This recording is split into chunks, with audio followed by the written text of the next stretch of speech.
ನಮಸ್ಕಾರ ರೈತ ಬಾಂಧವರೇ, ನಾನು ನಿಮ್ಮ ಪ್ರೀತಿಯ Basavaraj, Keran organic private limited Davanagere ವತಿಯಿಂದ ಇವತ್ತು ನಾವು ದಾವಣಗೆರೆ ಸಮೀಪ ಇರತಕ್ಕಂಥ ಲೋಕಿಕೆರೆ ಹತ್ರ ಶಾಗಲೆ ಅನ್ನೋ ಊರಲ್ಲಿ ಮಂಜುನಾಥ್ ಅನ್ನೋರ ಪ್ಲಾಟ್ನಲ್ಲಿ ಇದ್ದೀವಿ. ಅಡಿಕೆ ಪ್ಲಾಟ್ನಲ್ಲಿ ಇದು 7 ವರ್ಷದ ಅಡಿಕೆ ಪ್ಲಾಟು.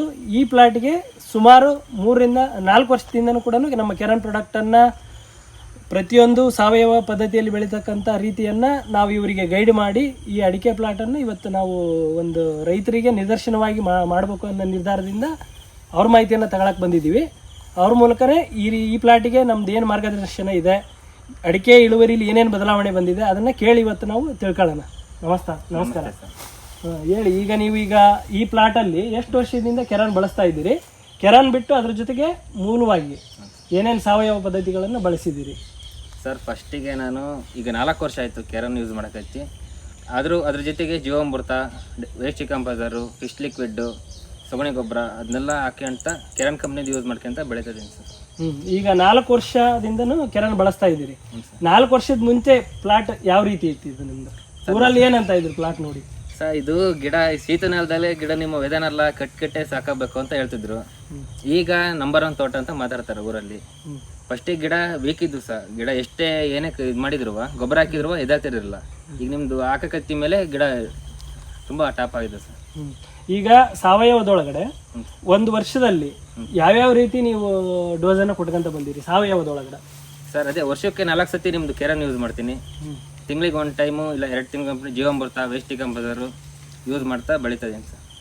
ಟೋಟಲ್ ಈ ವರ್ಷದ ಅಡಿಕೆ ನೋಡಿದ್ರೆ ಲಾಸ್ಟ್ ಇಯರ್ ಅಡಿಕೆಗೂ ಈಗ ಬಂದಿರತಕ್ಕಂಥ ಅಡಿಕೆಗೂ ಏನು ಡಿಫ್ರೆನ್ಸ್ ಅನಿಸ್ತಾ ಇದೆ ನಿಮಗೆ? ಸರ್, ಹೋದ ಸತಿ ಒಂದು 30 ಕ್ವಿಂಟಲ್ ಹಸಿಡಿಕೆ ಆಗಿತ್ತು.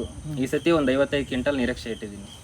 ಮನೇಲಿ ಏನಂತಾರೆ, ಈ ಊರಲ್ಲಿ ಏನಂತಾರೆ ಜನ ನೋಡಿದಾರೆ? ಅದೇ ಸರ್, ಈ ಸತಿ ಬಹಳ ಚೆನ್ನಾಗಿದೆ ಅಂತ ಮಾತಾಡ್ತಾರೆ ಊರಲ್ಲಿ. ಏನ್ ಆಗ್ತೀಯ ಅಂತ ಕೇಳ್ತಿದಾರೆ ಒಬ್ಬೊಬ್ರು. ಹೇಳ್ತಿದ್ದೀನಿ ನಾನು. ಅಂದ್ರೆ ಇದು ಶೀತದ ಜಮೀನು ಇದು? ಹೌದು ಸರ್, ಶೀತದ ಜಮೀನಾಗೂ ನಿಮಗೆ ಕಂಟ್ರೋಲ್ ಆಗಿ ಚೆನ್ನಾಗಿ ಈ ತರ ಬನ್ನೆಲ್ಲ ಚೆನ್ನಾಗಿ ಬಂದಿಲ್ಲ ನಿಮ್ಗೆ. ಫಸ್ಟಿಗೆ ಡ್ರೈನೇಜ್ ಇದ್ದಿಲ್ಲ ಸರ್. ಇದು ನಿಮ್ಮ ಮಾರ್ಗದರ್ಶನ ಮೇಲೆ ಡ್ರೈನೇಜ್ ಜೋಡಿಸಿದ ಮೇಲೆ ಗಿಡ ಚೆನ್ನಾಗಾಗ್ತಿದ್ರು. ಸ್ಟಾರ್ಟಿಂಗ್ ಡ್ರೈನೇಜ್ ಮಾಡಿದ್ರ? ಇಲ್ಲ ಸರ್, ಮಾಡಿದ್ದಿಲ್ಲ. ನಿಮ್ಮ ಕೆರಾನ್ ಕಂಪ್ನಿ ಇದು ಬಂದ ಮೇಲೆ ಮಾಹಿತಿ ಮಾಡಿದ. ನಿಮಗೆ ಡ್ರೈನೇಜ್ ಮಾಡೋದ್ರಿಂದ ಏನ್ ಬೆನಿಫಿಟ್ ಆಯ್ತು? ಅದೇ ಸರ್, ಬಹಳ ನೀರ್ ನಿಲ್ತಿತ್ತು. ಶೀತದ ಜಮೀನು ಇದು ಕಪ್ಪು ಭೂಮಿ ನಮ್ದಲ್ಲ. ಡ್ರೈನೇಜ್ ಆಗಿ ಮೇಲೆ ಚೆನ್ನಾಗಾಯ್ತು. ಗರಿಗಳು ಉದ್ದ ಬಂದಿದ್ದಾವೆ ಈ ಸತಿ. ಚೆನ್ನಾಗಿದೆ ಈ ಸತಿ. ಚೆನ್ನಾಗಿದೆ ನಿಮ್ಗೆ? ಹೌದು. ಹಂಗಾರೆ ರೈತರಿಗೆ ಏನ್ ಹೇಳಕ್ ಇಷ್ಟಪಡ್ತೀರಾ? ಇಲ್ಲ ಸರ್, ಸಾವಯವ ಮಾಡಕ್ ಹಚ್ಚಿ ಮೇಲೆ ನಂದು 1 ಗಿಡನೂ ಹೋಗಿಲ್ಲ ಸರ್. ಕೆಮಿಕಲ್ ಹಾಕಕಾರ ಹೋಗ್ತಿದ್ದು ಗಿಡ, ಸುಳೆ ರೋಗ ಬರ್ತಿತ್ತು. ಈಗ ಸಾವಯವ ಬಂದ ಮೇಲೆ ಗಿಡ ಹೋಗೋದು ಕಮ್ಮಿ ಆಗಿದೆ. ನೀವು ಮಾಡ್ತಕ್ಕಂಥ ಸ್ಪ್ರೇಗಳೊಳಗ ಕಡಿಮೆ ಸ್ಪ್ರೇಗಳನ್ನ ಮಾಡ್ತಾ ಇದ್ದೀರಿ? ಹೌದು ಸರ್, 2 ಸ್ಪ್ರೇ ಮಾಡ್ತೀನಿ ಸರ್. 2 ಸ್ಪ್ರೇ ಮಾಡ್ತೀರಿ. ಮೊದಲು 3 ರಿಂದ 4 ಕೆಮಿಕಲ್ ಸ್ಪ್ರೇ ಮಾಡ್ತಾ ಇದ್ದೀರಿ ನೀವು? ನಿಮ್ ಕೆರಾನ್ ಸ್ಪ್ರೇ ಬಿಟ್ರೆ ಇನ್ಯಾವುದು ಮಾಡ್ತಿಲ್ಲ. ಈಗ ಗರಿಗಳೆಲ್ಲ ನಿಮಗೆ ಚೆನ್ನಾಗಿ ಬಂದಿದ್ದಾವೆ. ಹೆಚ್ಚು ಕಮ್ಮಿ ಒಂದೊಂದು ಅಡಿಕೆ ಗಿಡದಲ್ಲಿ 9 ರಿಂದ 11 ಗರಿಗಳು, ಎವರೇಜ್ 11 ಗರಿಗಳು. ಒಂದು ಆರೋಗ್ಯವಂತ ಅಡಿಕೆ ಅಂದ್ರೆ 11 ಗರಿಗಳು ಇರಬೇಕು. 11 ಗರಿ ಎವರೇಜ್ನೊಳಗೆ ಚೆನ್ನಾಗಿದಾವೆ ಎಲ್ಲ. ಯಾವ ಗಿಡದಲ್ಲೂ ರಿಮಾರ್ಕ್ ಅನ್ನೋದೇ ಕಾಣೋದಿಲ್ಲ ನಿಮಗೆ, ಅಷ್ಟು ಚೆನ್ನಾಗಿ ಬಂದಿದೆ.